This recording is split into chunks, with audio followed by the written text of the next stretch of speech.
Good morning students. आज हम बात करते हैं class 9th maths chapter number 6 line and angles के बारे में, जिसमें हम 6 पॉइंट एक्सरसाइज के बारे में बात कर रहे थे। इससे प्रीवियस पार्ट के अंदर मैंने इस एक्सरसाइज के क्वेश्चन नंबर 1, 2, 3 और 4 के बारे में आपसे डिस्कशन कर लिया था। देखिए क्वेश्चन नंबर 5 के अंदर क्या राइट किया गया है इन फिगर 6.32। ये हमारे पास डायग्राम दिया गया है क्वेश्चन के अंदर 6.32 डायग्राम है।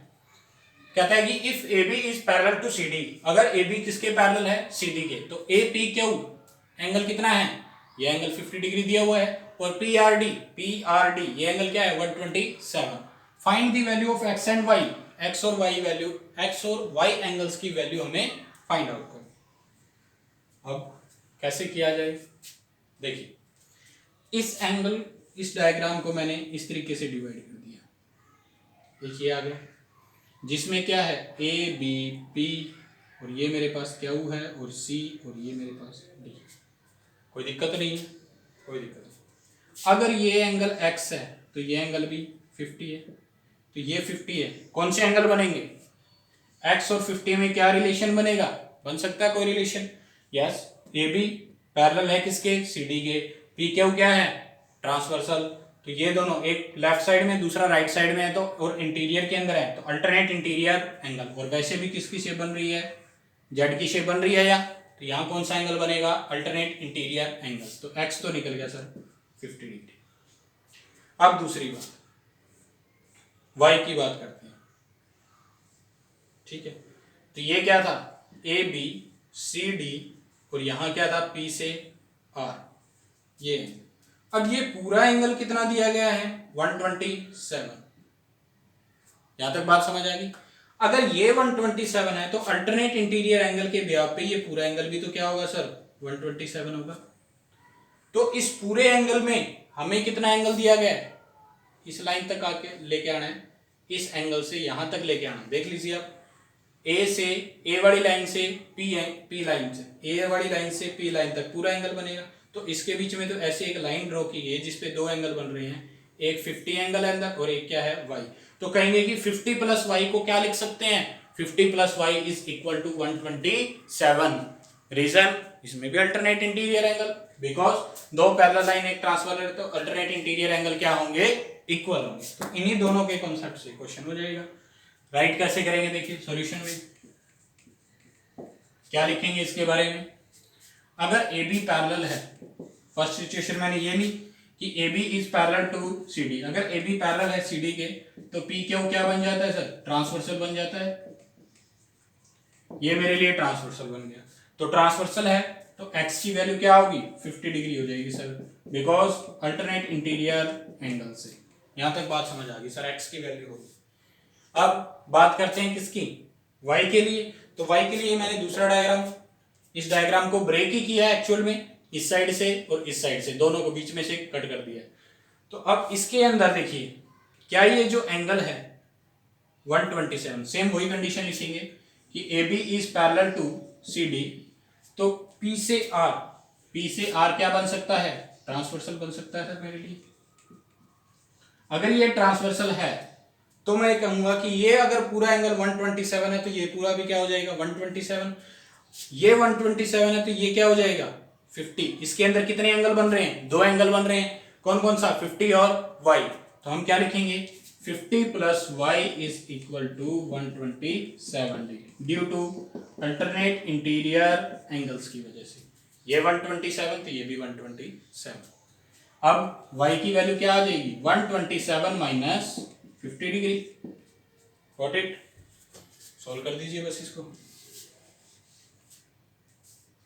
क्या राइट किया गया है, y इज इक्वल टू 7, 12 में से 5 माइनस करेंगे कितना आएगा 7, तो कितना आंसर आ जाएगा 57। सॉरी 12 में से 5 माइनस करेंगे 7 डिग्री, 77 आ जाएगा। और x की वैल्यू हमने पहले ही फाइंड आउट कर ली थी अल्टरनेट इंटीरियर एंगल की हेल्प से, वो कितनी आ गई 50 डिग्री, और y की वैल्यू 77। Got it. तो ये था मेरे पास क्वेश्चन नंबर 5 के बारे में। नेक्स्ट देखिए क्वेश्चन नंबर 6।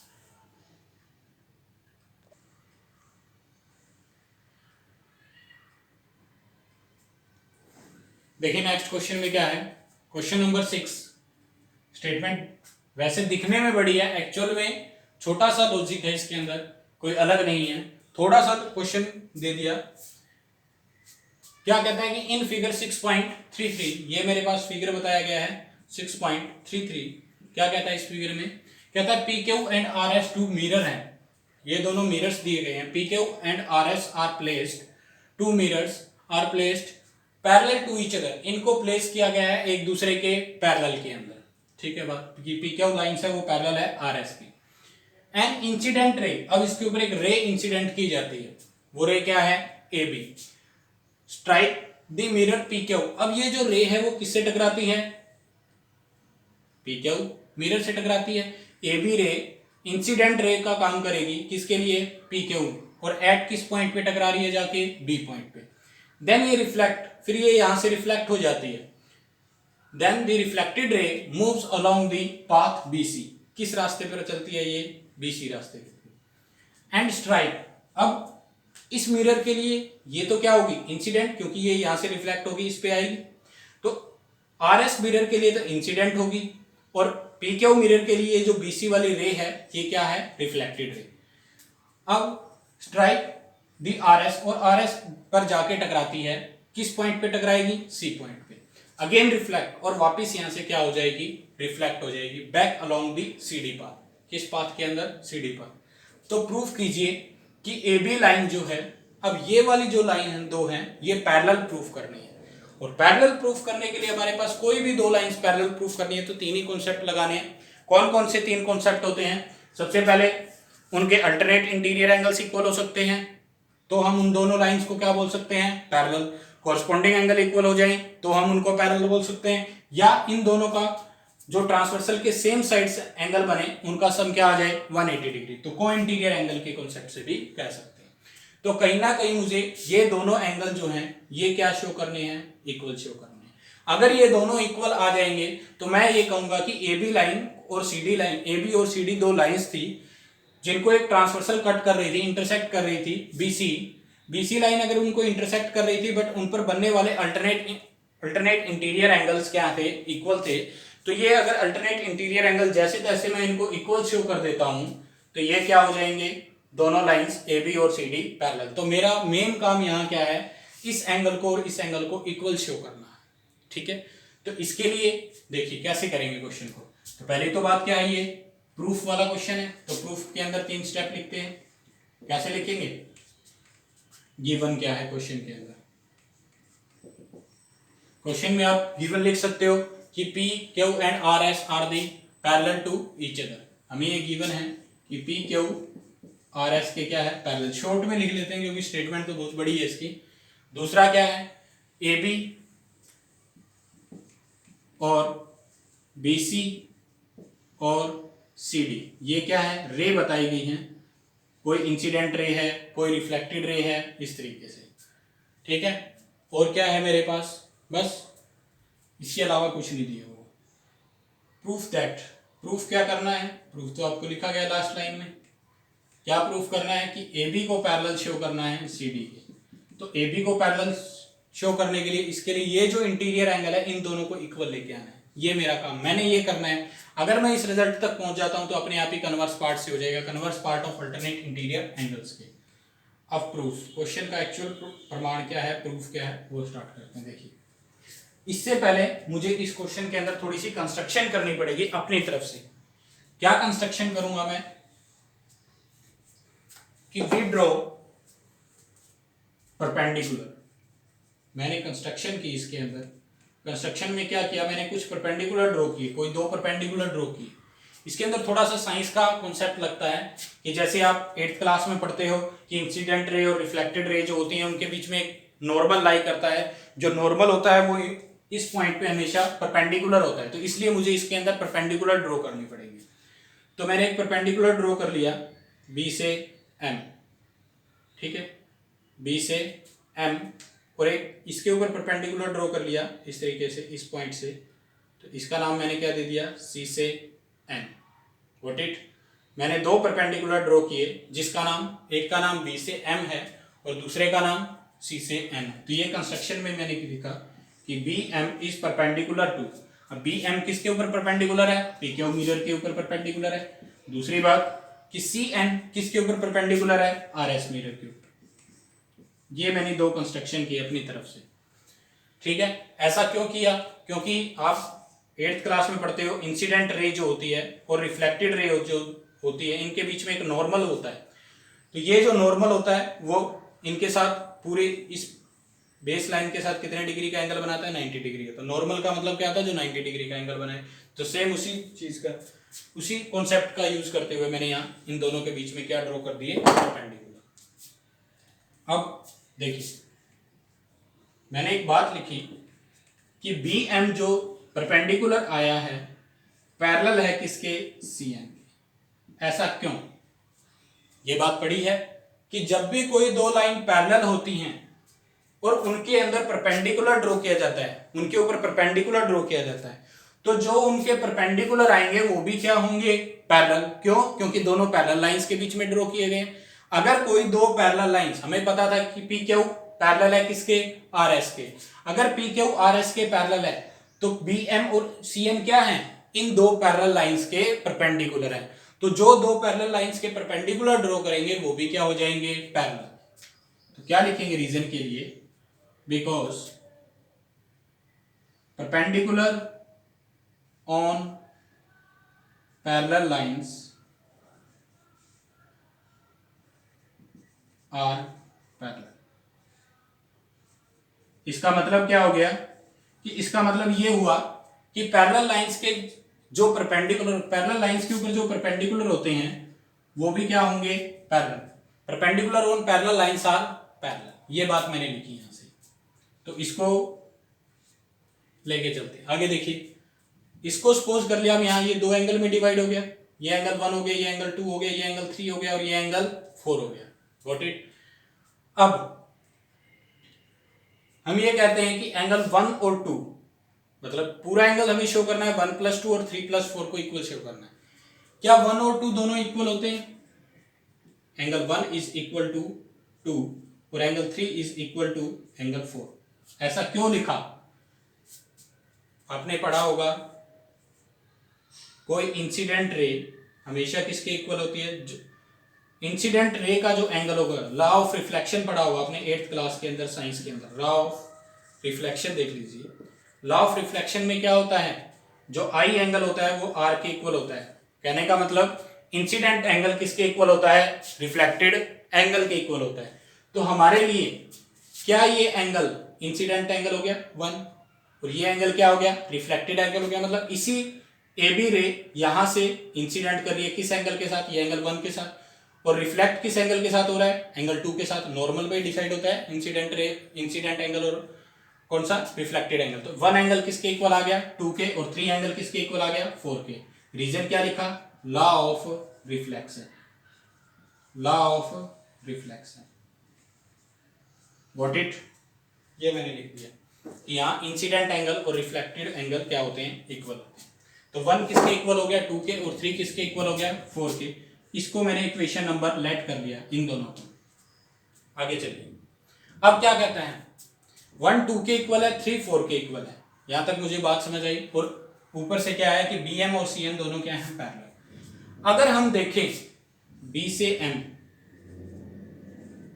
और सी से एम,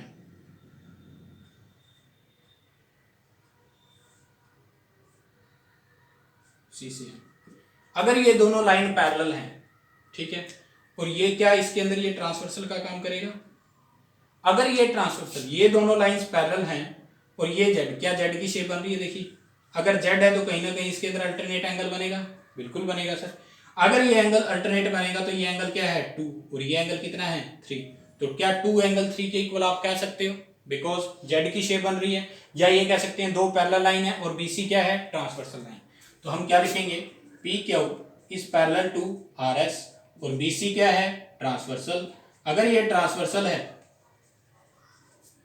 तो क्या लिख सकते हो इसके लिए कि एंगल 2 जो है वो एंगल किसके इक्वल आएगा, एंगल है 3 के आएगा। रीजन क्या दोगे, वही alternate interior angles are equal.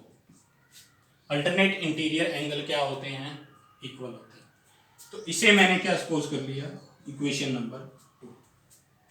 समझ आई यहां तक बात? अब आगे देखिए क्या लिखा गया है इसके अंदर कि अगर 1 2 के इक्वल, 1 किसके इक्वल है 2 के, 3 किसके इक्वल है 4 के, तो 2 किसके इक्वल है 3 के।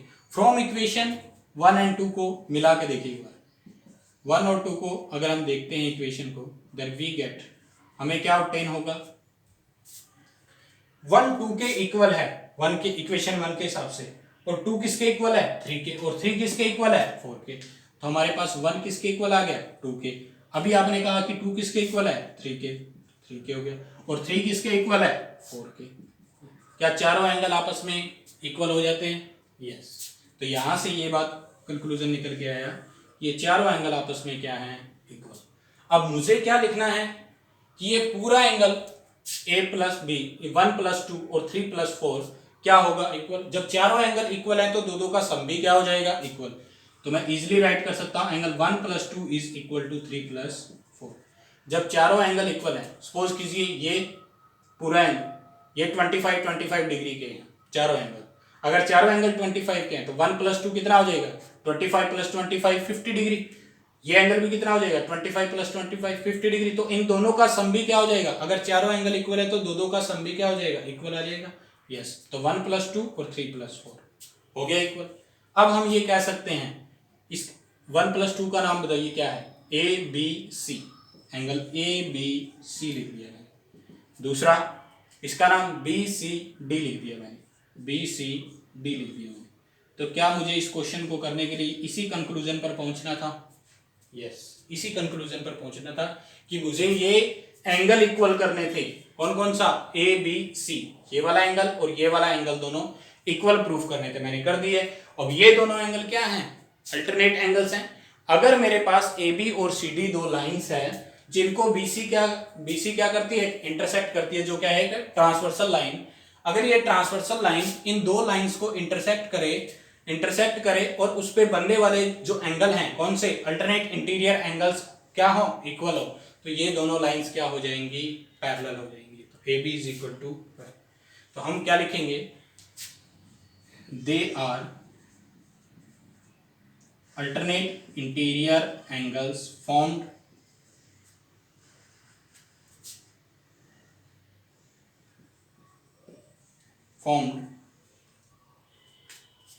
क्या लिखेंगे, फॉर्म बाय ट्रांसवर्सल,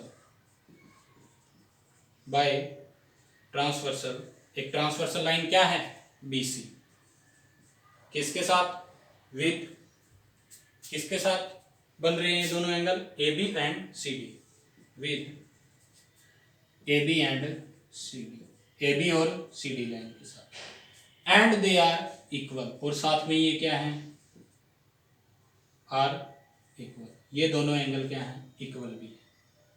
या इन सभी बातों का कंक्लूजन एक ही निकलता है कि ये दोनों क्या हैं, these are the alternate interior angles. तो हम ये कह सकते हैं अगर ये अल्टरनेट इंटीरियर एंगल्स है तो अल्टरनेट इंटीरियर एंगल्स वही बनते हैं जहां पर दो लाइंस क्या होती हैं पैरेलल और एक क्या होती है ट्रांसवर्सल। तो हम कह सकते हैं अगर यहाँ अल्टरनेट एंगल्स बन रहे हैं तो इनकी ये जो जहां अल्टरनेट एंगल बन रहे हैं वहां दोनों लाइंस क्या होंगी पैरेलल होंगी। तो ये कौन कहता है कि A B line is parallel to C D. अगर ये बातें नहीं लिखनी है तो सीधा लिखो क्या, converse part of alternate interior angle, got it. तो हेंस प्रूफ, हमें यही प्रूफ करना था, गॉट इट। तो ये था क्वेश्चन नंबर 6। तो इसके साथ ही हमारे पास जो एक्सरसाइज थी 6.2 कंप्लीट होती है। 6 क्वेश्चन दिए गए थे, 1 क्वेश्चन मैंने आपको सारा एक्सप्लेन किया। अब ये जो क्वेश्चन है थोड़ा सा हटके है क्योंकि इसके अंदर थोड़ा सा साइंस का लॉजिक लग जाता है, लॉ ऑफ रिफ्लेक्शन का, ठीक है। फिर भी मैंने अपनी तरफ से पूरा एक्सप्लेन किया। फिर भी किसी को कोई डाउट रहता है तो वो कमेंट के अंदर राइट कीजिए, व्हाट्सएप के थ्रू मैसेज कीजिए या नंबर से कॉन्टेक्ट कर सकता है। Thank you.